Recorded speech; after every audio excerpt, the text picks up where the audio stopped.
Haven't even been drinking.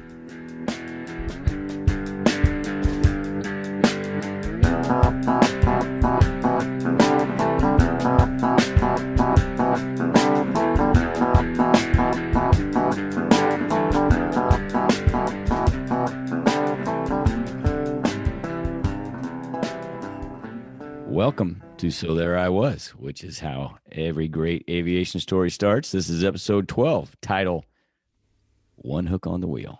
I'm Fig with my cohort, Repeat. At least I'm not your co-host this week. Host and Hort. Yeah, that's me. Yeah, Fig, greetings. I'm sober today, so there you go. Good. Good stuff, man. So, yeah. What a great podcast.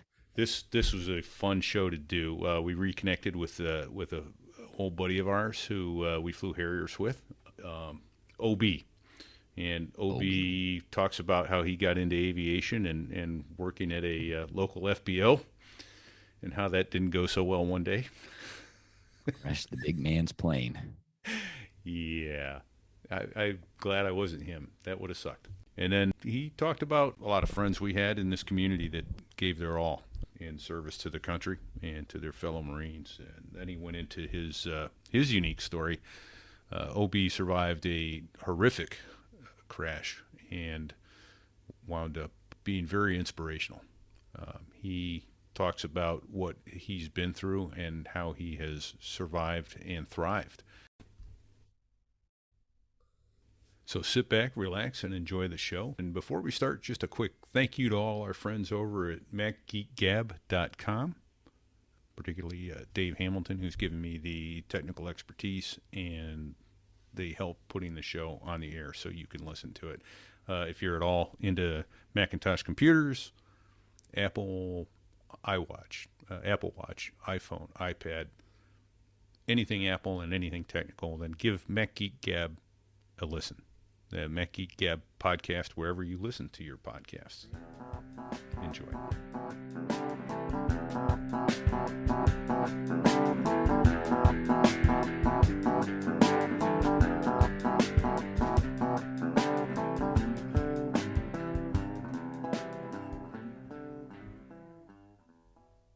So there I was, guys, September 22nd, 1993. That's how all great aviation stories start. This is Fig coming to you from Boston. And I want to say welcome to our guest, OB. Take it away, Repeat. Yeah, Repeat here, just down the road from Boston. Oh, no, actually, I'm in New Delhi, everybody. So, yeah, Repeat here. So it is how all great aviation stories start. That's actually a very specific one. But, yeah, OB is here with us today. Harrier pilot extraordinaire and Marine aviator. Graduate of my alma mater as well. Right? Mules. Right, the Flying Mules. Awesome. The Flying Mules. Where is Flying that? Mules. Well, we'll have OB tell us about that. OB, tell us how you got into aviation and how that process looked and what was your commissioning source in the Marine Corps? All right. Well, hey, thanks for having me on the show, guys. I really appreciate it. I grew up in it. My dad spent 46 years with TWA/American Airlines at the overhaul base in Kansas City.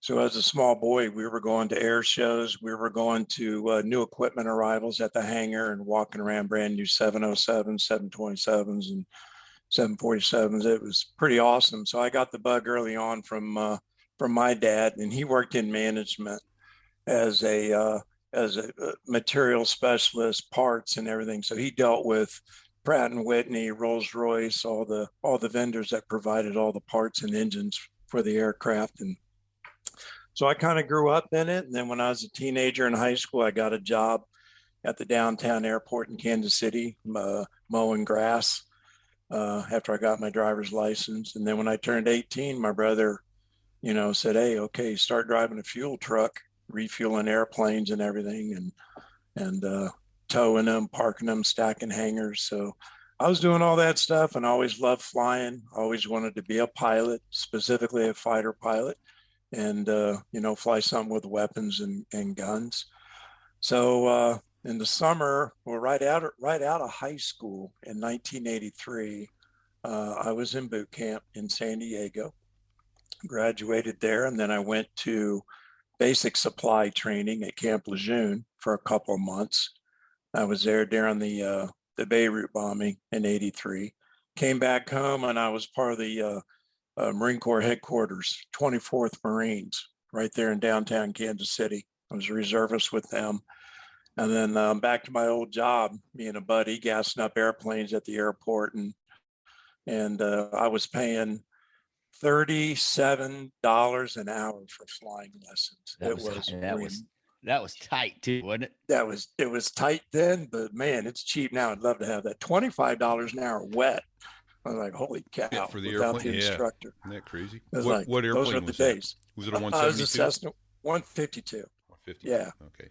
Yeah. Man, so from awesome. day one, I started flying. Then by November of '84, I had my private, and then I wanted to go on and keep on, getting the hours and working toward the instrument rating and everything. But I wasn't making a lot of money at $5 an hour as a lineman, gassing airplanes and doing stuff like that. So me and my buddy in the Marine Corps, we decided we were going to go to Tulsa, Oklahoma, to go to this school called Spartan School of Aeronautics, and we were going to get our airframe and power plant licenses so we could go turn wrenches and make some pretty good money down there and pay for flying lessons. So we moved down there, we get into school. I'm down there from '85 to '87.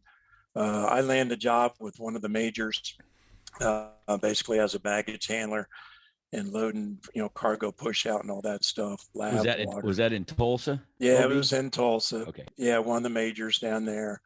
So I did that for about 2 years. And then in '87, when I graduated Spartan, I moved back to Kansas City. And by that time, I had already joined the platoon leaders class. Like a lot of guys, I had basically succumbed to the 1986 Navy's best marketing movie ever. Right. And I looked at myself and I thought about it and I said, self, I was like, what the hell are you doing paying all this money to learn how to fly when I can just go apply and make application and go do the things that I want to do anyway? So I went and saw the OSO. I got plugged in, passed all the tests and physicals, and next thing I know, I'm in the program, right? So I had been a Marine about 3 years. At that time, I was a corporal by then, and retired, or they got me out of the reserves. I had to give up the reserves back then in order to be in the PLC program. I guess nowadays you can do it all, and they pay a lot. I had of no money. idea that was a requirement. Yeah, back then it was. Oh, okay. Yeah, you guys probably got it all, right? Or did you? Well, I wasn't ever in the reserves. Actually, I was in the 24th Marines, but that was after I got off active duty. Yeah. So yeah, back then I couldn't be a reservist and do my drill weekends and be in PLC and collect that money and collect GI Bill. So I guess kids these days that are getting plugged into the system, they can collect all three. So it's pretty sweet deal. That's crazy. I mean, it's not like you're not doing military duty when you're at OCS. So Exactly. So went to Warrensburg, Central Missouri State University, which is now Central Missouri University. It's about 50 miles southeast of Kansas City. And I became a mule. They were the fighting mules. Don't ask why, I don't know. But my mission was to just to get through the last 2 years of school, get my commission, and be on my way. So continued. Go ahead. Did you do any flying down there, Obi? I did. Did you fly at all? I did. I flew with some guys down there. I got enough hours and some instruction. I managed to finish my instrument rating. And so before I ever got to the Marine, to Pensacola, I had about 300 hours of civilian flying and an instrument private. That was the extent of my ratings. I never went any further than that. I'm sure that helped immensely in primary. Oh yeah, FAM 1. In the T-34 Charlie, I had a 46 driver, Barley, as my instructor. He was great. And as soon as we took off and got airborne and put the gear up and everything, we were flying around. He goes, "So, you ever flown before?" I said, "Yes, sir." Because you don't want to brag about it. You don't want to be. Right. Because they'd peg you, right? Oh, sure. And I go, "Yes, sir, I've flown some."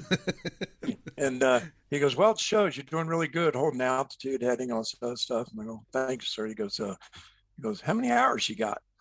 I go, well, I have about 300, sir. He goes, oh, good, good. He goes, yeah, you're instrument? I said, yes, sir. He goes, good. You're going to do very well. And from then on, it was a lot of fun. It was really good. So that was in Picola, and left there, went to Kingsville, Texas, and flew the Buckeye and the A4 Skyhawk. I like to say that was, just as much fun as a Harrier flying the A4. I really love that jet just as much. And that was a great airplane. It was tight, though. I don't think anybody that ever flew that airplane didn't absolutely love it. Yeah, it was a gas. I mean, I like to tell people it's the most fun I ever had with my clothes on. Right on. Because it was, especially going aboard the ship, in the T2s, we went out to the JFK, and I think I heard you guys say that the other day on one of the other podcasts. Yeah. That was my qual ship in T2s. And as karma would have it, that carrier's in dry dock right up the river in Philadelphia. And so when I sit in the tower in Philadelphia and I take radio calls from pilots with broke airplanes and stuff like that, I just look out the tower, and there she sits. There's Big John. The Big John is right there. Absolutely. And then so landing on that was fun. And then of course A4s in the Skyhawk, we were at the Eisenhower, and that was like landing at a normal airport. It was so damn big. I was like, holy cow, that thing is huge. Even flying around on the overhead, like, son of a bitch is huge. Yeah. So we had a lot of fun. I got to spend one night on it with my instructor because my jet needed to be used for something else. So they had me park the jet. And did you have shave kit and stuff with you, or did you have to buy everything there? No, I didn't have anything. I traded underwear. No, it is. I traded underwear with my instructor, and so clean. That was all good. Turn it inside out. What was her name? So, yeah. Betty Boop or something like that. There you go. No female tactical so pilots I got yet winged. Yeah, I had good guys. Cuz was a good dude. That was the guy I flew back with. He was Navy, and a lot of those guys are A7 drivers. And I know I heard you say the other day that there weren't a lot of Harrier drivers in flight school at that time, and you were probably some of the first ones, right, Chuck? Yeah, there was one guy in Meridian, Mississippi, when I went through, and he was kind of weird, and it just was like, wow, this is something. But when I went back to be an instructor in Kingsville, hell, there was a half a dozen of us.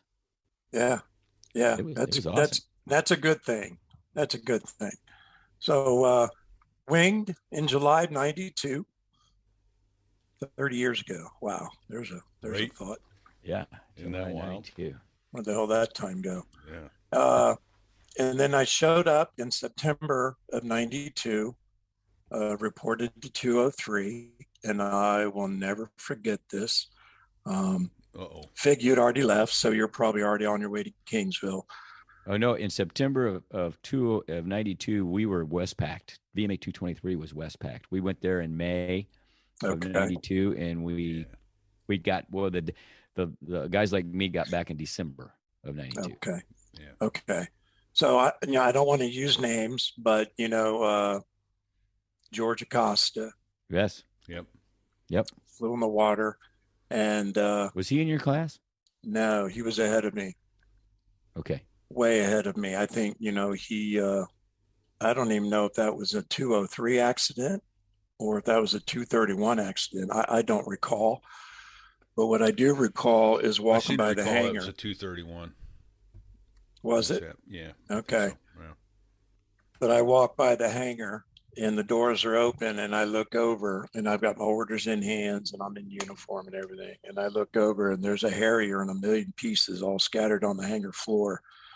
And I went over there and I walked through it, and I looked around, and I was like, the gravity of the situation and the seriousness of the job and what we were doing now, flying a tactical aircraft, just it hit me. I was like, wow, this is the big leagues.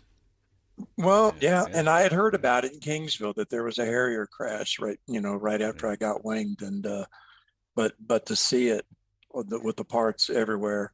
So they probably used our hangar while we were gone to lay that in. I bet that was in our 223 hangar. It was. It was. I remember that was the 223 squadron. Yeah. That makes sense. So checked in and then started Harrier training. And what a pilot's airplane though. You know, you had a lot of fun flying the A4, but then when you flew the Harrier, you're like, wow, this is a different beast, different animal. And if you recall, you kind of had to unlearn a lot of the things that you did in fixed wing aircraft coming aboard, right? Right. Absolutely. So some of the stuff in the A4, you're like, okay, the instructor's like, okay, unwire that. We're going to rewire your brain housing group, and this is how you got to do it now, right? You put the power in the corner, and you're gonna stuff the stick, and that's how you're gonna fly this thing now, or something. One of the cool things about the Harrier, although some people think it makes it antiquated, but the thing that I kind of took some pride in is it was the last of the stick and rudder mechanical interlink. No, it was not fly-by-wire airplane. You didn't just vote in it. You know, they say about the Hornet that, you know, you don't fly in so much as you vote. You pull hard on the stick and the airplane goes, I'll give you this much. Pole. Yeah. Yeah. But, there's mechanical interlink. So there was real airplane feedback when you were flying that airplane, and you had to fly it all the way to a stop. Remember, absolutely. Conventional landings. You did a conventional landing. That airplane was still flying pretty much. That was terrifying. Even though you were on the runway. Yes, it was terrifying. Conventional landings were terrifying. Especially if your mains were over service, because then you were teeter-tottering down the runway left and right as your outriggers were seeking ground. Yeah, because you're on the crown of the runway. Yeah. And you're like, holy cow, that was a scary landing. If you were doing that at 140 knots, it was like, this is so unconventional.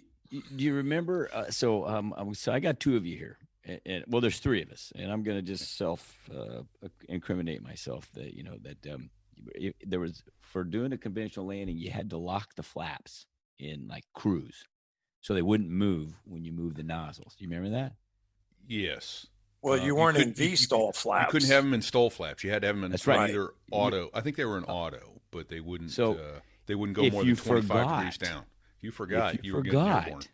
And that's what happened to me. I'm doing a $180 when I cross the threshold, and then when I touch down, I pull the nozzles down to get reverse. To go 98.5 to get a little reverse. And next thing I know, I'm airborne, and my nose is pointing down at the ground, and I was out of ideas real quick.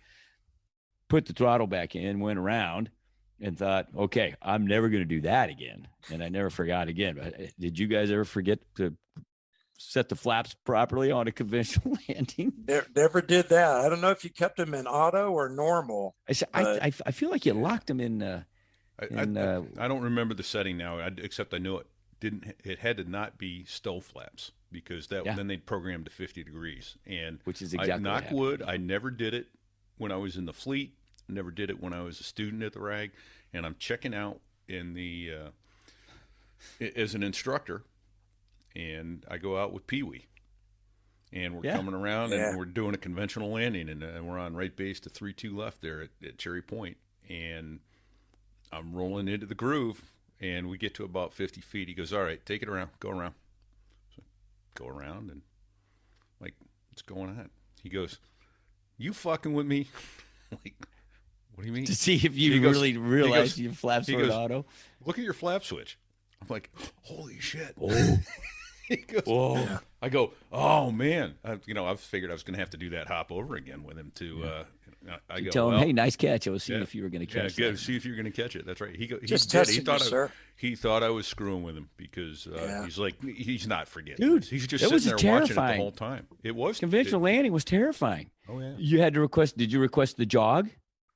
No, we never touched down on that one. Well, yeah, right. Well, yeah, we always request the jog, so you could use all the runway and then all the next runway to get the damn thing. Yeah, 20,000 feet of runway available to you to get it stopped. Yeah, something like that. I remember that. But that was a hell of a ride, and everybody hated doing conventional landings because you teetered on the crown. Right. And maybe one outrigger would touch, and then the other one, and then you go into reverse thrust, and you're just like, oh man, you just hope it holds together. And I'm able to get stopped. It was very uncomfortable. It was a true emergency procedure. Really, that's the only time you'd do a conventional landing if you had some kind of problem with the nozzles. Hey, Mhm. I want to backtrack just a little bit because we're on a pretty good roll here. All So I right. want to completely take us off the tracks and go in the dirt. Oh, great. And we can come back to this and we'll pick up here if we can. But you mentioned that you were working at the FBO, driving tugs, fueling airplanes, that kind of stuff. Right. Um, there at the FBO in Baton Rouge, I used to watch the guys play chicken on the tugs. No one was around. You ever see any wild stuff there, or any of that stuff going on, or? I never did any of that stuff, but I did crash an aircraft or two, towing it from behind and drag a wing into the side of a hangar. Yeah, I did do that once. Little hanger Yeah, rash. yeah. No, it'll be a quick story, but I was only 18 years old, and I used to work at Baker's Flying Service, and I was by myself on a Saturday morning, and every Tom, Dick, and Harry is out there flying, wanting their aircraft on the ramp, and I'm busier than a one-armed paper hanger, right? That'll get funny And later. yeah, and so this one guy calls. His name was George Martin, and he was a bail bondsman. This guy was about 6'5", red hair, ugly, mean, and he flew a Piper Aztec twin engine. Nice bird, great bird. Yeah. And he calls, "Hey, this George, I need 13772 brought up to the line. I'll be down in about 30 minutes, something like that." "Okay, sir, see you then." Boom, click, forgot it. I'm out on the ramp. I'm doing other things, fueling airplane stuff. He shows up. He goes, "Where the hell's my airplane?" I go, "What?" He goes, "Where the hell's my airplane? I just called about a half hour ago. I said, I need the Aztec product." I go, "Oh, George, I'm sorry. I'm so sorry." And he goes, "Well, can you go get it?" God damn it. He started chewing me out and everything. I hop on the tug. And by this time, I'm pissed because, I'm stressed out because I'm doing everything by myself. So I drive down to the T hangar and push these huge metal doors open, hook up the tug, and I'm dragging it out, and I'm dragging it across the ramp, and I'm going at a good rate of speed. And the owner, Wilbur Baker, who at that time was probably 90, and his son, Jim, ran the FBO and everything. He started to walk out, and then I started to make this looping turn, a left turn, to bring the aircraft back up right in front of the hangar and everything. And I'm not paying attention to the right wing. And about 2 feet of the right wing just clips the corner of the hangar and Oh. crushes it in. Oh About, no. yeah, about a foot. I mean, Oh. I hit it pretty good. So here's the best part. So You're gonna need a little rudder trim, George. yeah, good old Wilbur Baker comes up. He's about 90 years old. Like I said, he comes up, and I'm sitting there. I look back and I put my hand on the steering wheel like this. Oh no. Wilbur comes over, and he's so nice, such a gentle soul. And he goes, "Well, I was going to stop you and say something to you. I thought maybe you were going a little too fast there." And I go, "Okay, Wilbur, thanks." I go, "Well, I guess I'll go in now and I'll tell George." So I walk in to where all the pilots are hanging out in the lounge there. And I go, "George," I said, "you can't go flying now." He goes, "Why not?" I go, "Because I just fucked up your airplane." Oh no. He stood up and his face turned as red can be. And he started walking out behind me. And I tried to keep a safe distance, out of swatting distance from him, Right. from getting hit. Right. And he saw his airplane and he chewed me up one side and down the other and just laid into me. I mean, I'm 18 years old, and I'm just like, I'm on the edge of tears and everything. Oh yeah. And that was it. And that was like the crash. And Marv Keller came out, and he was an A-10 driver in the Air Force. He goes, "John," he goes, "don't worry about it." He goes, "You're here by yourself. Just don't worry about it. Get back to work. This guy's a total asshole. Just let it be." So I did. I let it be. But I worked at that FBO, Baker's Flying Service. Oh, and by the way, George one night was drunk driving on the way home, and about 2 o'clock in the morning, rear-ended a tractor trailer rig parked on the off ramp and decapitated himself. So he was killed instantly. Well, I But took care of that. so, and there I was. And there I was. I worked all over the downtown airport at MKC, and over to Macaulay's Flying Service, and then Executive Beechcraft is where I finished up in college. So those were the FBOs that I worked at. Repeat. Man. You know, loved it. But that's about the most exciting story that I have That's pretty on that. exciting. I'll Uh, give you that was but not a yeah. you Oh know, man, that's yeah, hair curling. So yeah. So all right. So I told you I'd take us back now, or we are on a good roll. But I had to go back to there because I know I saw some funny stuff at the FBOs, and that one's just painful to hear. Oh man, I that know it one's was. painful. I Yeah, was there when you were telling that story. I'm telling you, I was right. I was Yeah. there. I was kind of sweating. My palms were sweating when you were telling me you had to Uh-oh. go tell that big bail bondsman that you just crashed his plane. I know. Yeah. And he was 6'5" and ugly. I was Yeah. like, oh Oh my yeah. God. So yeah, he would always bring back criminals, guys that skip bail in his airplane, handcuffed and dragging them out and everything. He was a hard ass. So yeah, I Wow. finished up the rag in '93, and I joined 231 in late July, Okay. and then That was Brant. July '93. So Yeah, where a were year you? after you got winged, you hit Correct, the fleet finally. correct. Okay. And show up at 231, and Well, how are the everything. instructors at 203? Oh, they were just oh, none finer, none finer. There you Oh, go. come on. That's what I Come want to on. hear. So Skull, right? You guys all know Yeah. Skull. yeah, Dan Christopher. Dan, yeah, God Yeah. rest his soul. He was a great instructor. Tell me he was cool. He was sharp and he was cool. Yeah. Here's the thing I bet neither of you know about him. And Pee Wee, I flew with Pee Wee too. So Pee Wee's a great guy. Two tragic stories, but you may not know this about Pee Wee. Pee Wee's son was the aircraft commander of the C-130 that went down right before Christmas about 2 years ago. Yeah. I did not know that. Yeah, remember the F-18 hit the C-130 out in Yes. the Pacific? Yeah, Yes. Pee Wee's son was the aircraft commander of that airplane. That's horrible. So yeah, it was horrible.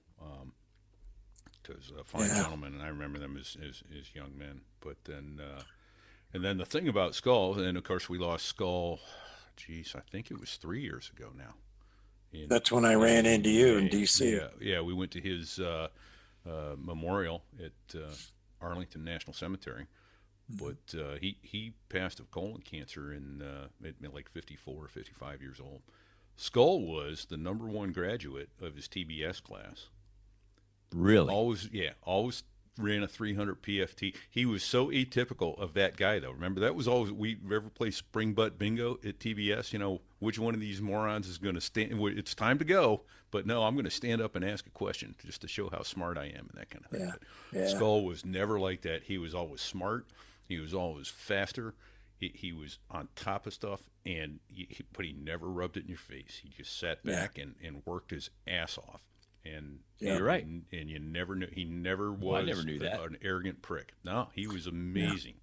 Yeah. So Him and Lefty, they ran that magnet board for our training syllabus. right. Him and Lefty were in charge of that, and they were good at it, man. Those two. Lefty flies for us now. Yeah. We saw 370.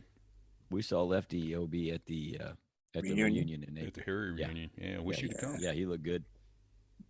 So yeah, good dude. But there were a lot of great instructors there. I flew with B9 and Pee Wee, and Bodorf. Boris was my he was my on wing, and then there were a couple of other guys. So So I think- let me ask you this, Obi, because when I went through, it was kind of a horrible experience overall. There were some good guys there that were fun to fly with, but there were some guys that were just downright mean.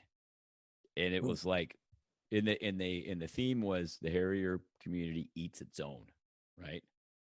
Were you a nice guy, repeat, or were you? No, I was a mean hard guy? ass. I hated it.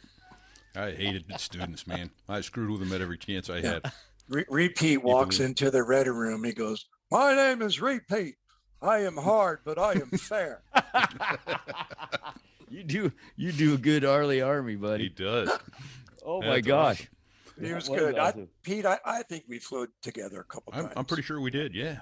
I know we did some bombing sorties together, night bombing. Wow. Yeah. And Neck, remember Neck? Yeah. Neck was Oh, a yeah. great instructor. He was so cool and laid back. And some of the other guys. So I tried lot to of be. fun. I was there to have fun. I gave one unsat ever and I really didn't even want to, but my hand was kind of forced. Guy passed me in the night bombing pattern. It's like, yeah, okay, we got to work on that. So yeah. And if I hadn't given it, Nightmare was going to give it to him because he was also out there that night. You going to give it to him or me? I said, I got it. Yep. Hey, I just had something one of you just said triggered a memory, and I just want to say it real quick. It was about the rag. Actually, it was my NATOPS check flight that I had with Ragu, who was the OPSO at the time. Remember, you did it in a T-bird, and you had to fly a DAS sortie to a time on target. Then you come back, you do all the circus landings in the pattern. So we did. I hit the TOT to the second, shacked the bullseye hit, come back, do all the circus landings. And when I was done, I thought, well, that just couldn't have gone any better. And Ragu unstraps and takes off, mumbling something about be in my office for the debrief. And after I did the walk around, I went through maintenance control, and everybody was kind of white because he had come through there obviously mad. And I'm like, geez, what's going on? I get up to his office, and he starts screaming before I get through the door. Because remember, it was glass. You could kind of see. Yeah. You could kind of see. He's screaming at me to shut the door, and so I'm at attention. He didn't tell me to get attention. I just, it was a reflex. I just locked it up. Attention. He's on the other side of the desk, frothing, screaming expletives at me, spit. I could see veins coming out of his neck, and he had kind of his hair was receding, and there was veins going right here, and I was trying to process why was he so mad? I thought what just happened was aviation history or something, right? Right. And so finally, I'm listening. He's saying words like, "Take your wings, never fly again," blah blah blah, and then eventually, I think he realizes I don't know what he's talking about. So he takes a breath and he goes, "You know what I'm talking about?" I'm like, "No, sir, I don't know what you're talking about." And he says, "All right, well, let me ask you this then, God damn it." He says, "What is the speed limit below 10,000 feet?" "Well, sir, it's 250 knots. But, we have a waiver for 300. He goes, "That's right. How fast were you going?" And I went, "Well, it's going 400 knots. He goes, "Why were you going 400 knots? And I said, "Because it's fun." "No." And I said, "Honestly, sir, I've never not gone 400 knots from the range back to the break." And he goes, "You mean to tell me every?" And I'm like, "Yes, sir, every single." Because think about it. Before you do that NATOPS flight, you're on somebody's wing going to and from the range. All the time. I'm telling you, I was never below 400 knots. So when I left the range, it was muscle memory. I was 400 knots all the way back. Power in the corner. So when I told him, he says, "How many times have you?" I said, "Every single time I came back for the range, I was at 400 knots." And he goes, "Get out of my office." Followed thereby, there was an all officer instructor meeting in the ready room as I was leaving the building. I'm sure there was an ass chewing. But yeah. So I did pass my NATOPS check. But that's good. For a second there, I thought I was never going to fly again. But you were taught well. Yeah, that would be scary, right? Have your wings yanked for something like that. Yeah. But it was just, so that was my rag experience. My rag experience was actually pretty good. But I want to say one more story. I had done really well in flight school because I had a lot of flight time like OB did, and I didn't do anything stupid. So by the time I got to the rag, I made it all the way through flight school without ever getting unsat. So I don't remember who the instructor was, but we sat down to brief, and he opens my training folder and he says, "Huh, yeah, you've done pretty well." "Yeah, yes, sir. Yes, sir. I've been fortunate. I had a lot of good training." And he goes, "Okay," closes it up. And he says, "What is," and he asked me some obscure thing that was not in NATOPS manual.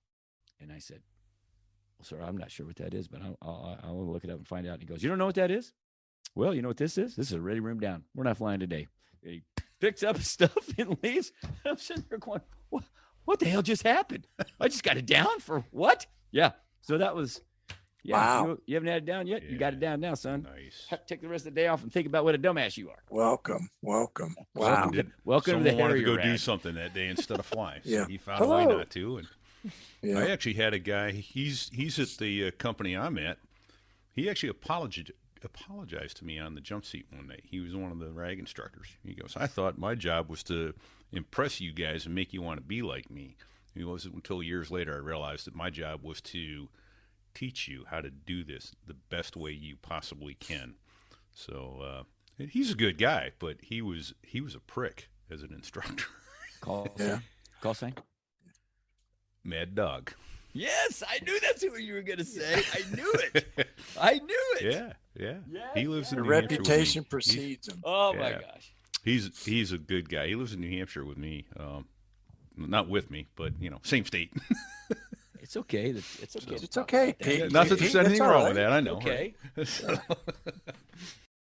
So anyway, at 2:31, I remember this vividly.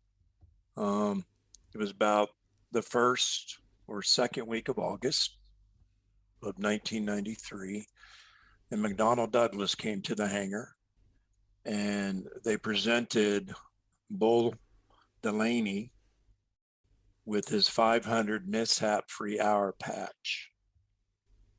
Yep. And because he had flown in the Gulf War, right?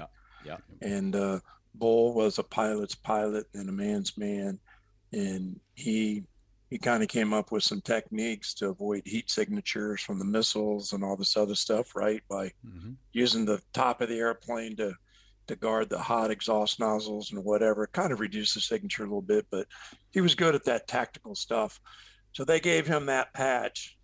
And then, it wasn't just a few days later on August 10th, and the airplane let him down. He was doing RVLs right there at runway 5. And the skipper and I, Braun, we were out flying around. We came back, we landed moments after it. And, they were wondering who it was. They didn't even know at that time who it was. Right. And so the OPSO, the guy manning the radios that day, after everybody that checked in, it was a process of elimination of who it wasn't. Yeah. And we landed, and I can hear the skipper. He calls in to ops to check in, and the skipper's like, "Hey, sir, crash." And yes, sir. Was that one of ours? Yes, sir. He goes, all right. Me and OB are in. We'll be in a minute. And we went in, and then by then, Then they'd figured out who it was. Yeah, and that was I didn't another investigate that one. It was my recollection that was another flap impingement. Yeah. flap impingement. Flaps remained down. You got flap impingement, and when you nozzle down on the Harrier, your flaps were supposed to program up. If they don't program up, then the thrust gets vectored onto the flaps and directed back downward, and it gives you a big nose down pitching moment. So he was trying to nozzle out, and it pitched down, and he got a face full of runway, and he ejected safely from that aircraft.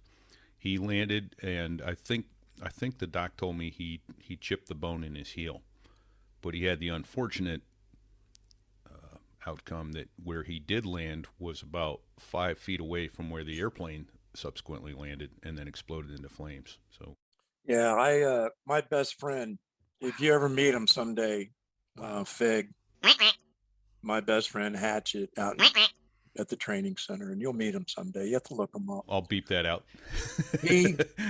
He was riding his bike around the outer road right there at runway 5 on the approach end, and he was there witnessing the thing firsthand. He was, matter of fact, the best witness they had to it. But RVL touch and goes, and he was a masterful pilot. He was so good at it. He gets to 300 feet. He's nozzling out. He's accelerating full power. The flap control unit failed, threw the flaps down into the exhaust. And then he goes from like this to like that. Yeah, about 30 degrees nose up to 45 degrees nose down. And a pitch rate, a negative pitch rate that he can't arrest with the back. And it threw him against the canopy, if you're not tight in the straps. He manages, like you said, to grab the handle, clears the airplane, beats it. Oh, thank God, right? Yeah. But the airplane, you figure his forward speed, he's probably doing, 70, 80 knots by then, forward speed. Yeah. The airplane, I went out to the crash site with fogger, and where the lens on the nose hit the runway, you could see the impact point right there. And that airplane went on its back, exploded in flames, and slid down the runway like that, right down the center line. Yeah. And then he got a swing in the chute. And then the wind that day just kind of blew him right back over, melted his chute. And he was right there. So that's like for me, two wake up calls in 1 year. It's like, and remember after that, because McDonnell Douglas really didn't have an answer for this flap control unit failing. You remember? And every time we took off, I can remember just having one hand ready on the ejection handle just in case when you flew that thing. You had to be spring loaded. They did eventually come up with something. They figured it was getting wet somehow, and I think they had found a way to keep it dry, but I don't remember what that fix was. It killed Wheels. He was a rag instructor. Killed him. He was on low level with one of our contemporaries. So they didn't know, and then so that was a bad start to August, and then training went on in 231 for me, gearing up and getting a lot of hours. It was fun. I was having the greatest time of my life. And then we're ramping up for road ops at Bogue Field. We're doing the Cal site landings, outside of Bogue. And then, of course, we're doing the RVL practice at Bogue to get ready to do Lyman Road. Obi, real quick, describe what the Cal site landings were about. The confined area landing. So, they had the 75 by 75 foot steel mat nailed down to the ground, and you'd go driving in. You had an idea where that site was because the pine trees were 150 feet tall? Yeah. Something like that. They weren't short. Yeah. So you really couldn't see the Cal site, but the supervisor on the ground in the white truck, he could hear you coming. He's like, I got ears on you. And then he would have a visual on you first and say, okay, just keep coming, come left a little bit. And then, you stabilize over the trees at 200 or whatever. And then he cleared you over the site and then cleared you to 100 and let you come down to land. Remember that? Oh, yeah. That was a gas. That was. It was a little unnerving until you could see the mat, right? Oh yeah, remember the trees? You'd be there hovering, and the trees are just doing this. Yep. You're like they're swaying back and forth, and you're below the tree. You got nothing but pine trees in your face. It was literally like letting down into a forest, and until you got a little lower, then you could see the mat. Otherwise, it felt like you were trusting the guy on the ground, right? Yeah, and really all you could see was the white truck that was parked in the corner, and the guy was in there on the radio, so you didn't blow him away. Right. And then you touch down and let the motor cool down for 5 minutes, and then you VTO'd out of there. And that was really cool because you just put the power in the corner, and once you cleared the trees, right, you just kind of nozzled out and accelerated. Yeah, it was like did your fly by the Emerald Isle Beach at 100 feet and look for bikinis and head back to the point. Right. One Admiral's daughter, fun. Penny Benjamin. That's where Penny Benjamin liked to sunbathe. Yeah. That's right. Everybody knows that. Yeah, that's right. So on September 22nd, 1993, is a beautiful Wednesday afternoon. About 1:00, I'm coming in for my third pass. I did the first one. And did the reconfiguration, stowed off. You're down at Lyman. People don't. I know where you are, but people don't. Yeah, you were at Lyman Road, which was in June. Describe that, Obi. All right, so Lyman Road is a long, desolate piece of highway on Marine Corps property that Marine Corps owns, and then they block that off and they turn that into a runway because one of the operational characteristics of the Harriers to be able to be right behind the forward edge of the battle area to support Marines literally minutes ahead that are up there fighting. So we can stow off, do a short takeoff, accelerate, get into a position at a point where we could drop weapons and support the guys on the ground. So one other piece of trivia I want to share is to give people an idea how challenging this is. The outriggers are 27 feet apart on the Harrier. That's your outboard landing gear on either wing. The width of Lyman Road was 29 feet. So you had a foot on either side of the road to be lined up properly. And it didn't have a shoulder. Right. No. But you do remember they did have added in the landing zone, they had that added asphalt a little bit in case you weren't exactly so. So I remember Dutch telling me, after I stopped and I'm reconfiguring the jet, he's like, "OB paddles." Yes, sir. He goes, "Just make sure you watch your lineup next time you come around. And by the way, hurry and get off the road. I got another one right behind you." Okay. Great. Run through the checks. I stow off and I'm coming around the pattern. Now I'm at the 45. I pick up the road again. You drive in at 200 feet on a rolling vertical landing. So just so your listeners know that you drive in at 200 feet, it's not quite a vertical landing. It's a 6-degree glide slope, 55 knots forward ground speed, about the speed of a car going down the highway. And you're going to land right on this really, really narrow road, right on the double yellow line down the middle of the highway. So I'm driving it in, and I get to the point where, the witch's hat, remember that, where in the HUD symbology, it crossed the landing target, pull back a couple percent, and I start my rated descent.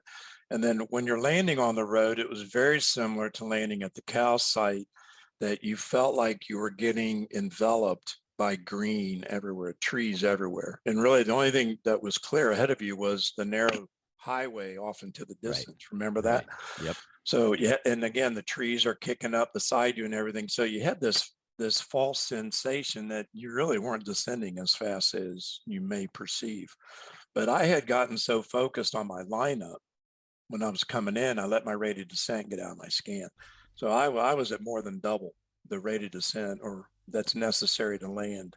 And the aircraft slammed down on the yellow lines. I remember Dutch and Fogger running away. I could see them going out to the left.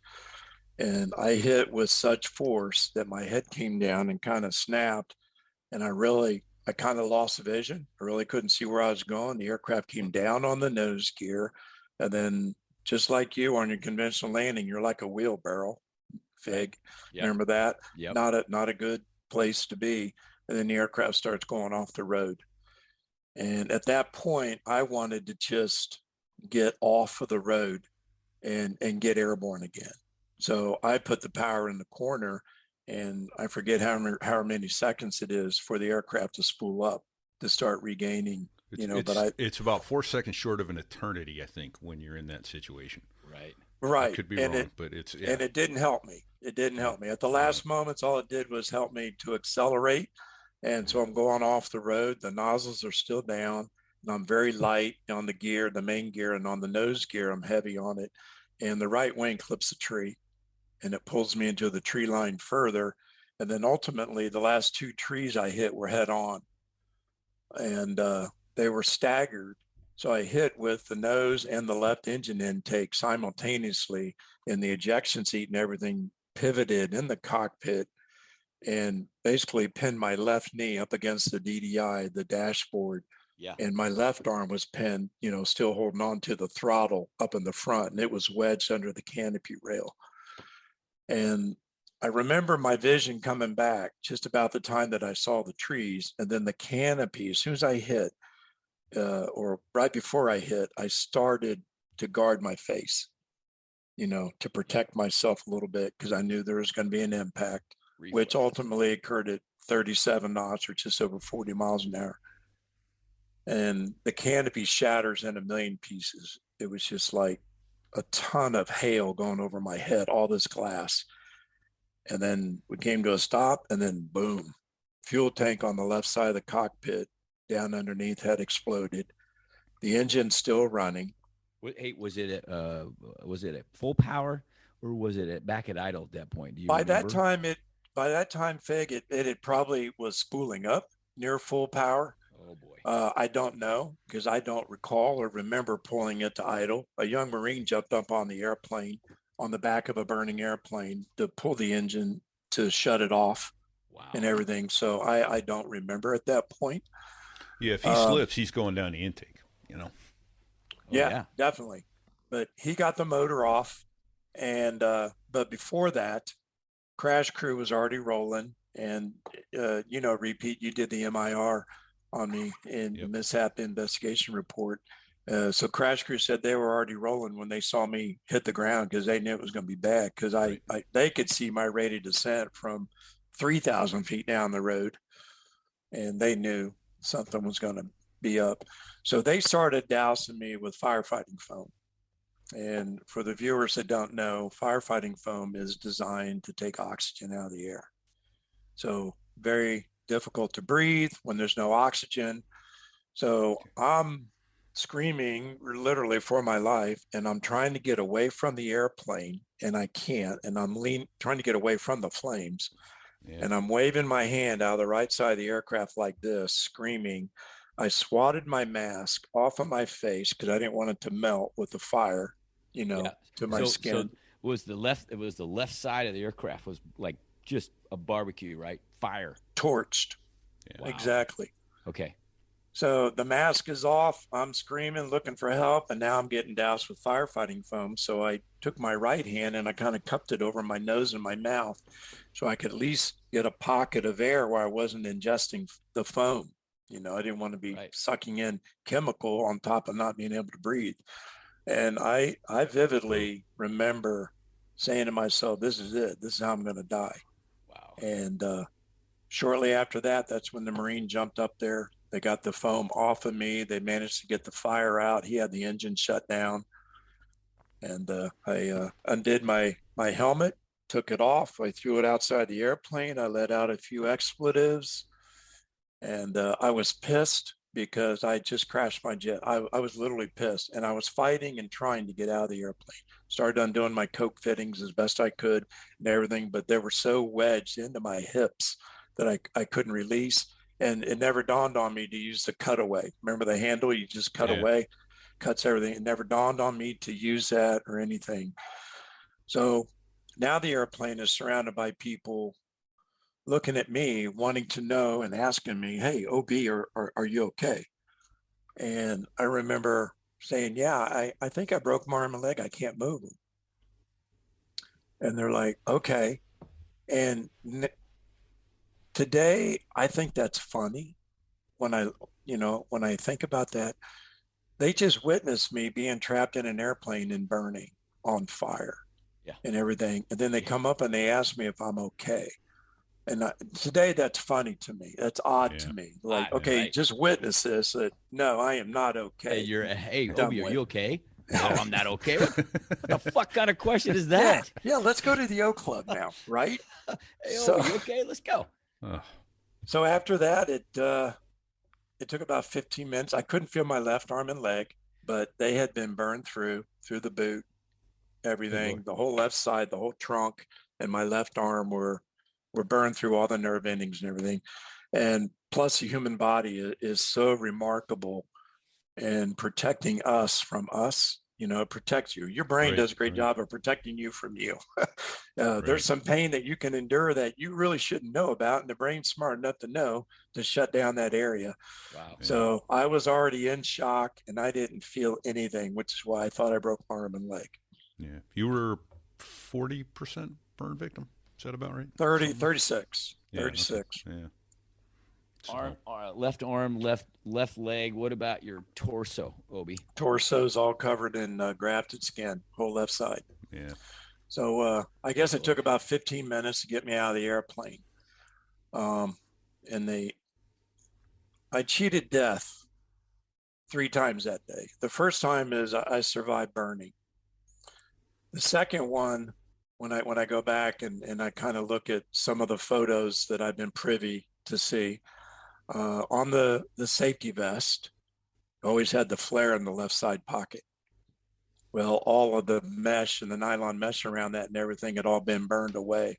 So your big safety flare that's about 1 inch in diameter and maybe 4 or 5 inches long, that sat right here on your left breast, right? It didn't cook off? No, I would not be here if that had done that. That's for damn sure. Yeah. And the third way I cheated death that day, and the good Lord said, it's just not your time to die, is apparently we never safed the ejection seat the whole time they were trying to get me out of the airplane. Wow. So, yeah, and you remember that. It was the knocker and the L bar, the armpit knocker, right? Right. So, so they start grabbing me by the straps. I'm putting my right arm on the right canopy rail. The left side of me is dead. I can't move it, do anything with it. And I think they broke through the airplane where the fire had taken place. They broke through all the carbon fiber, and somebody was guiding my leg up from under the fuselage area, under the cockpit, while somebody was lifting me up by my harness. And I was literally using my right arm to push up on the canopy rail. And when I got up high enough, I put my foot on the ejection seat under the right thigh area. Yeah. And I stood up on the seat, and then they dragged me down the back of the airplane. And I just remember when they were doing that, that my ass felt really hot, you know. Well, of course, that's where the engine cowling was and everything. So it's a temperature Sure. sensitive area. Sure. They get me on a gurney, and we're sitting there on the middle of the road. And then this big debate ensued as should we wait on Pedro or put him in the ambulance and drive him to Jacksonville right now? Pedro is the rescue helicopter. Correct. Yeah. So out of Cherry Point, and I'm saying wait for Pedro, get Pedro, wait for Pedro, you know, Yeah. and but Pedro couldn't find us on the road, so somebody wisely popped smoke on the road. Pedro found us, lands right on Lyman Road. They wheel me down the road, get me on the helicopter. They wouldn't give me anything to drink, but my throat is caked, drier than sand. And Well, you probably had the foam. You probably ingested some foam, right? yep. They Oof. did a bunch of tests on my lungs for inhalation injuries and stuff like that. Some weird medical terms, but they didn't find any damage, thankfully. So I get Oh, on yeah. Pedro and I'm laying there with my head backwards to the back of the aircraft to the ramp. And then the plane captain's in the back at that window on the right aft of the aircraft of the CH-46. Right. And then we start lifting off. And as soon as he clears the trees, you know, he tells the crew up there, he looks back at me. I remember this like This is, yesterday. this is the crew chief. The crew chief, Yeah. he looks back at me and he sees me laying there on this gurney, and they must not have covered me up with a sheet or anything like that, but my hand and my boot, my whole left side were exposed. And he saw that and he kind of went like this. He went and looked right back out the window. Just winced. Yeah. Yeah, he kind of winced. So you And saw that. You saw that reaction. I saw his reaction, his facial reaction, and I thought to myself, Hmm. wonder what he's, you know, thinking. So we landed at Lejeune, and they wheel me off, and I'm surrounded by a bunch of white coats. And I woke up the next day on a Thursday afternoon at a burn unit at Chapel Hill area, one of the universities. Yeah. I don't, to this day I don't know who it was. If it was Duke, UNC, NC State, I have no idea where I was. But I was at a specialized burn unit there, awaiting to be transferred to San Antonio, Texas, for the Brooke Army Medical Center down there for the burn unit. But when I woke up, all my buddies were there.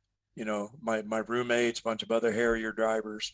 They're all around my room. I'm intubated. I can't speak. I try to talk. The nurse is like, don't try to get up. I tried to get out of the bed and everything. Yeah. And she brought me over a notepad, and I remember writing a note on there, you know, call Tina, you know, who was at the time was my girlfriend, and now she's, you know, obviously my wife, 28 years, 29. Nice. So after that, the guys left. I probably took another nap, and then around I don't know, close to midnight, the crew from San Antonio showed up. 3 doctors, 2 doctors, and a nurse. And they said, we're from San Antonio. We're here to take you to Brooke Army, and you've been burned pretty bad. And that was kind of the first time I found out that I had been burned. And they said, we're going to take you to San Antonio, and we're going to take good care of you. I said, okay. Put me on an ambulance, took me to the airport. Doors opened up on the ambulance, and I'm looking at a DC-9 transport plane, and they got me up the ramp, got me situated in there. We took off. I went to sleep. Woke up in San Antonio on a Friday sometime in the morning, and they wheeled me out of an elevator because they had been doing a bunch of photographs on me and documentation and all this other stuff. And when they wheeled me out, my girlfriend and her mother and my mom and dad and my brother were all there to greet me, because throughout Thursday they had found out that I was in an accident. And then as soon as they found out I was going to be in San Antonio, they loaded up the van in Kansas City. My dad headed south with my mom and brother, and then Tina and her mom, they got plane tickets and flew to Houston and then San Antonio, and came out to see me. And that's the first time she met my family, my mom and dad and my family. And I got 5 siblings. And she married you anyway. Huh? And she I married know. you anyway. I'm telling you, man, sometimes Marines, we get really lucky. And I always, Right? Ronald Reagan used to always say that he married up. Oh yeah. And dude, I did. I got a great wife. She's an angel. And because my story just kept getting worse from day to day, they amputated the toes, and then it was half the foot, and then it was below the knee, and then it was above the left elbow. They didn't even mess around with the arm and the fingers and saving the hand because I had this infection, aspergillus, and they didn't want it getting into my brain and heart and lungs. It would have killed me. So basically, that's it. I basically signed the papers. The doctor would come in, say, Lieutenant O'Brien, we got to do this surgery, this operation, and I need you to sign here to authorize it. We're going to have to amputate. I basically was taking care of myself while I was Yeah. in intensive care. Wow. And, but it was, I still really had no pain at that point because you're pretty doped up on morphine. Right. I didn't experience any pain or suffering or anything like that until I came back from the first skin grafting operation where they took a lot of skin off my backside and my buttocks and my back. And of course they transplanted that to the burned areas on my trunk. And that, Ow, my ass. ow, my ass is a way to go, Homer. I'm glad you could interject some humor in here. There you And go. by the way, for your listeners out there, I've got no problem talking about this. It's not painful to me anymore. I've accepted what occurred, and I took full responsibility, 100% responsibility for the accident. And honestly, I believe, through the process of acceptance is if you can do that, then you can release that, you can let that go, then you are free to move on in life and to excel and succeed in anything that you want to do. And so I've accepted that really from day one. And I only ever had one pity party when I was in the burn center, and I felt bad for myself. Obie, that's the amazing thing to me is that as you mentioned earlier, I did the crash investigation as the safety officer on that, and it was I brought a T-Bird down with our squadron doc down to interview you about everything that went on, and I remember that every other day they yeah, were asking me, "Can this guy come in and interview you?" and everything. But I was still in intensive care, you were and I don't still know that. yeah, and then I think you was it yeah, it may still have been because as I recall the Black Hawk Down Mogadishu crew was in the same burn ward with you, and there Yep, was a Marine Corps warrant officer who'd gotten trapped under Humvee. or it was a Hmm. Humvee, okay, yeah, that had got caught on fire. You guys were quite the support group. Yeah, we were big. Yeah, we were big. But that warrant officer, I will say this: that I woke up. He kept us up one night with us crying, Yeah, and of course I was a lieutenant. And I got pissed off because I couldn't sleep. This is after they move you from the A side, which is critical care, to the yeah, B side, which is okay, you're on your road to recovery. And that's when I met all these guys from Black Hawk Down and this right. warrant officer that got pinned under a Humvee and severely burned and everything. And he was crying and writhing in pain, and I had had enough of it. And I piped up and I said, warrant officer, I forget his last name. Yeah. I said, shut the F up. I said, I don't want to hear it anymore. We are all in severe pain here. So shut the hell up and you take the pain and Yeah. and get over it. And he never cried the rest of the night after that. And he wasn't my friend anymore after that. But Well, there. You know what? That was a little tough love you had to use on him. I'm sure everybody else appreciated that. I Yeah, think he exactly right. did. I think he Yeah. did. Yeah. Yeah, we finally got around to the interview for your investigation. You and I forget the guy's name, but you came with a major, and I forget his last name. No, it was Doc Bonson Bechtel. Moores. Was it? Okay. Yeah, yeah, that's Yeah. the guy I Okay. brought to in the T-Bird. But Yeah. so just real quick, so this is the weirdest, the weird thing. I've been known to imbibe a little bit now and then, so I'm told. But No. I don't think I ever drank alone, ever in my life. And went up, did the interview, saw the shape you were in, and I was like, man, this really hit me. And seeing everybody, it was a painful. hard to explain this, but I'm in this burn ward, and it's the first time in my life. I've been around medicine most of my life. My mother's a nurse. I'd been seeing ER, gunshots, knifings, all that kind of stuff. Never been to a burn ward in my life. I was like, wow. We did the interview, went back to the BOQ, and I emptied the mini bar. Of course, it's an Air Force BOQ, so unlike a Marine one, there's no mini bar to empty. I emptied the mini bar, drank that damn thing down myself. Next day, I woke up feeling like crap. I'm going, well, that was kind of stupid. Why did I drink all of that? And we came back to see you again that afternoon in the hospital. I remember walking in the front doors, hitting the elevator button. The doors closed on the elevator, and the elevator started going up, and this feeling of evil, black, darkness, pain. It felt like my heart was going down to the basement while my body was going up to the fourth deck. I'm going, oh my God, that's why I drank all that crap last night. I couldn't believe the feeling of depression and pain that I was going in to face again. So, my God, what I saw you go through was terrifying and heartbreaking and soul crushing and all those things. And I once said to myself, man, if I never go to another burn ward in my life, it'll be entirely too soon. And then, as you know, some years later, my oldest became a burn victim, and you were one of the first people I called for support and understanding to go, hey, what's he facing? So, and you were a big support for that. So I appreciate that. Semper Fi, brother. Yeah. I got 3 questions, Obi. Yes, sir. The Marine that shut the engine down, was he part of the crash fire rescue guys? No, he was Lance Corporal Brent McDaniels, and he was an aircraft mechanic. Was he a crew chief from your squadron? He may have been a crew chief at the time. As a Lance Corporal, I doubt it, but he was one of the techs. So he was down there as part of support in case there was some kind of mechanical issue. Correct. Yeah, the full-blown evolutions from safety to fuel is there in ordnance. So yeah. He knew how to shut down an airplane, though. Thank God. Yeah. All right, next question. Where'd you meet your bride? I met her in Philadelphia. I did a cross-country trip with the instructor in back of my aircraft. We flew up to NAS Willow Grove. This is when you were in Kingsville? Yep. Okay. Flew up with a major. He wanted to. No.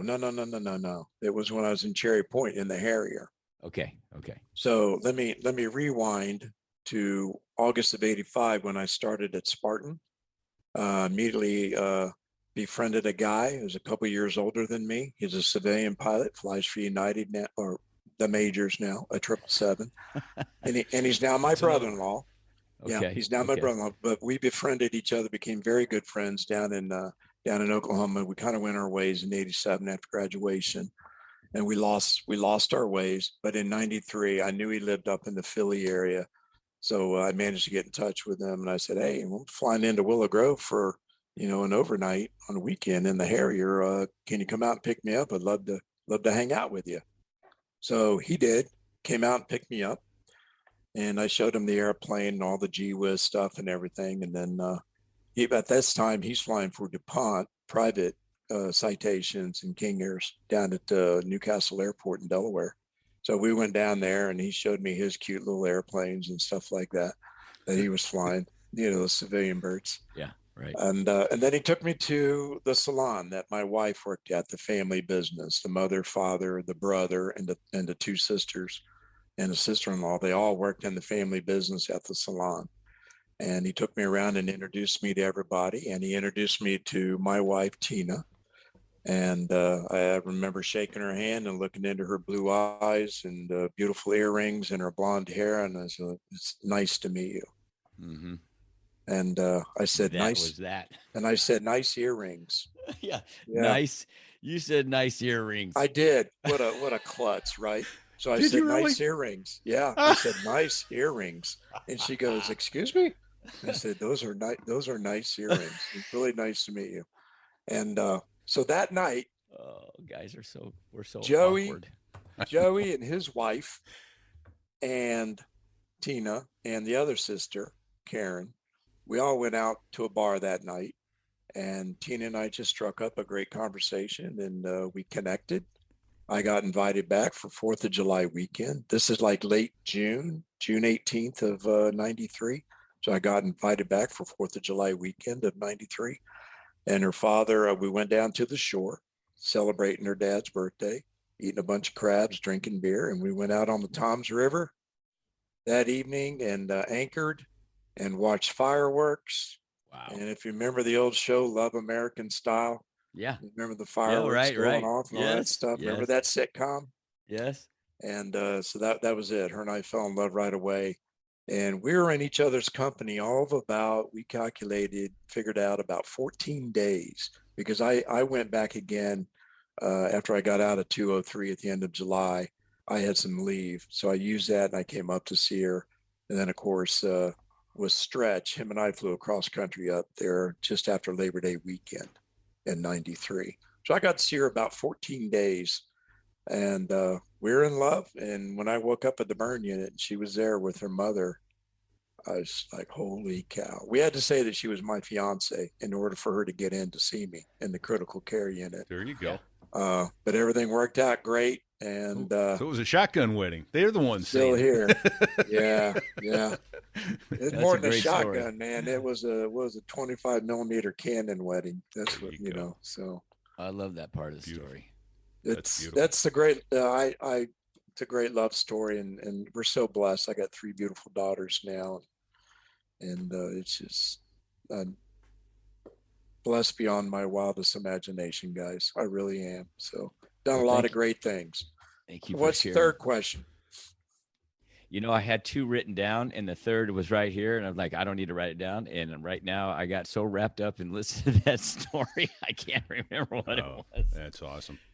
Well, I'll tell you, I will say, though, that, OB, you've been, so open with this, and it's really nice. I think inspirational for people who are listening, what you've gone through and what you've done.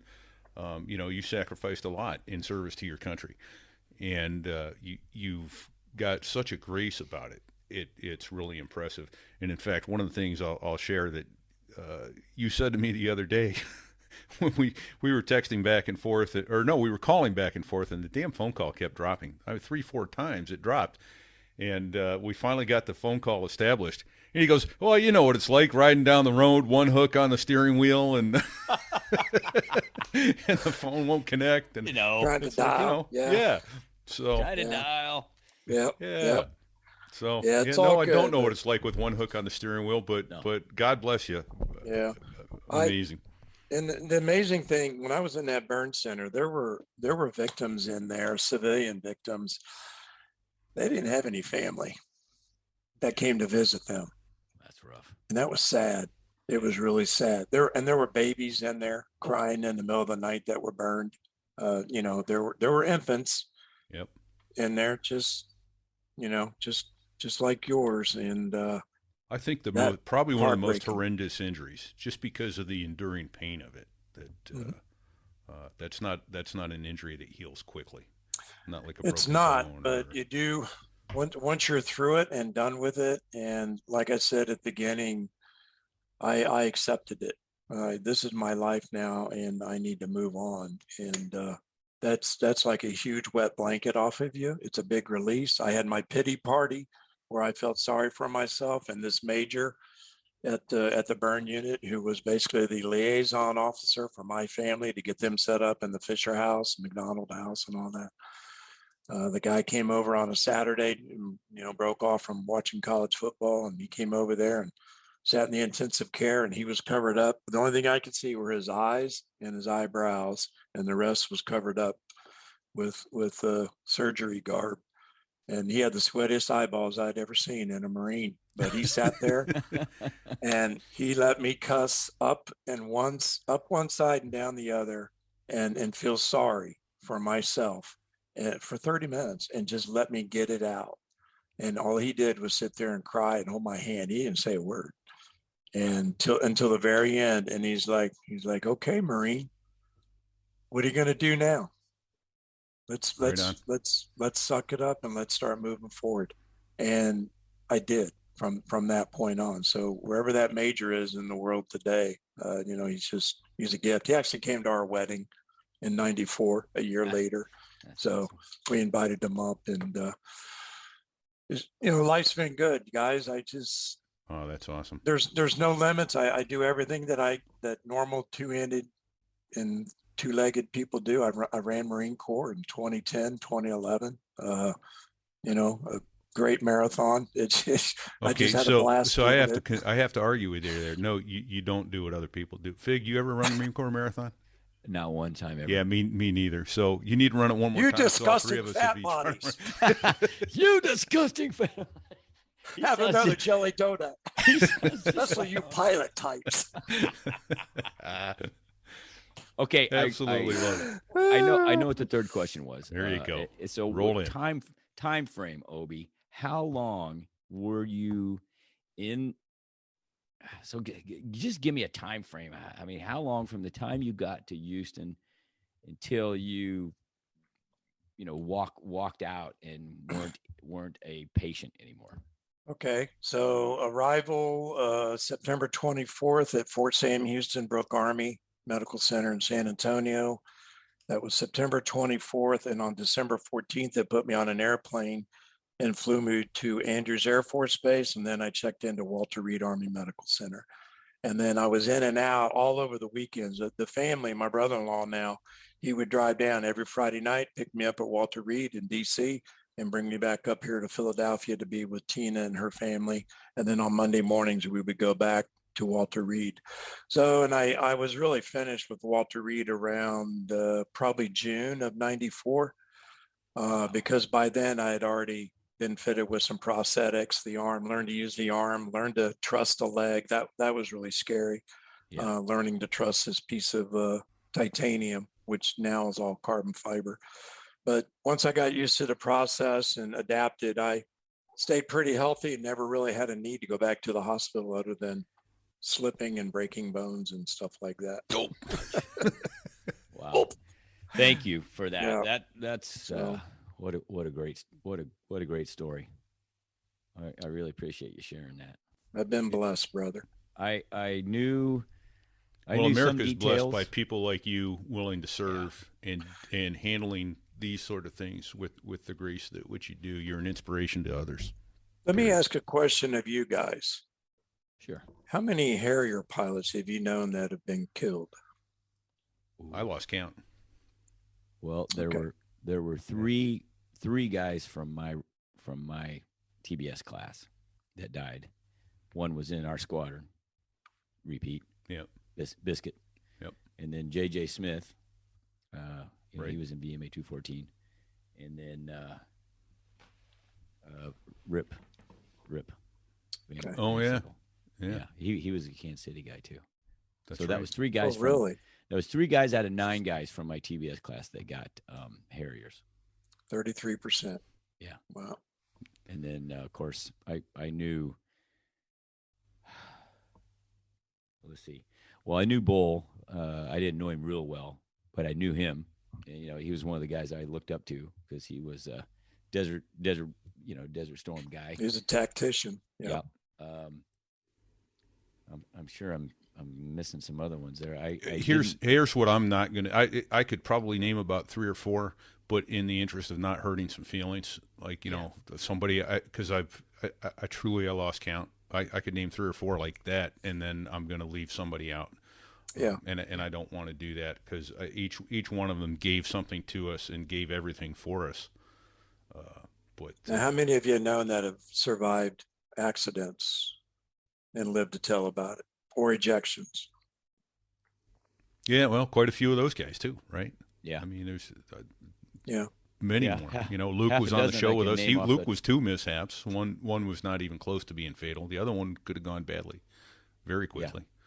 And then I don't know if you heard his show yet or not, OB, but he would have had a 3rd mishap if he'd have gone flying on his last flight in the Marine Corps, and he said, "Yeah, the heck with it. I'm going to give that away. Let someone else fly that flight today," which would have been his last flight, and the guy wound up ejecting on final. So, Wow. yeah. Yeah. It just it was and still is a handful as an airplane. I think guys like us can only understand the gravity and the dangerous occupation that you do when you fly.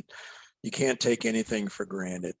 It's And the American public, I don't think they understand that. So No, oh, No, and it's not not ignorance is bliss, and I don't mean ignorance as a pejorative, but they don't understand the extreme danger that's faced on a daily basis in tactical aviation, and just training. Yeah, when nobody's even shooting at you. It's yeah. I mean, exactly right. Just training. Well, yeah. Thank you. My pleasure. Thank you so much for inviting me. This is a great idea, guys. I mean, it's therapeutic to talk about and have fun and laugh, and we laugh at our own stupidity and the dumb things that we did when we were young and dumb, and here we are, balding, gray hair, silver hair, and handlebar mustaches, and all of it. That is an amazing mustache, Repeat. You look El Rico Suave. I just don't want you to shave it off ever. It is better to look good than to feel good. But of course. I'm having fun with it. I'll probably shave it some when I run out of mustache wax, but it's getting close to the full-on Raleigh fingers at this point. So very nice, good stuff. Well, Obi, I'm gonna after I get all your contact information, next time I have a layover in your neck of the woods, we're gonna hook up. Oh, absolutely. My house is open to you anytime you're here, and if you can bid some Philly trips, by all means, please do. And I'm going to forward you some contact information of my my buddy, my best friend out there in Denver. So yeah, please do. All right. Well, perfect. All right, everybody. Well, thanks for joining us today, especially you, Obi, sharing this with us and going over this. It's been fun to reconnect, and it's inspiring to me. What you've been through, what you've done with your life is impressive, to say the least, and I'm proud to call you friend. Semper Fi, brother. Feel the same way about you guys, and Semper especially Fi. good to see you guys again. Yes, really is. Means a lot to me. So until next time, everybody, thanks for joining us, and check 6.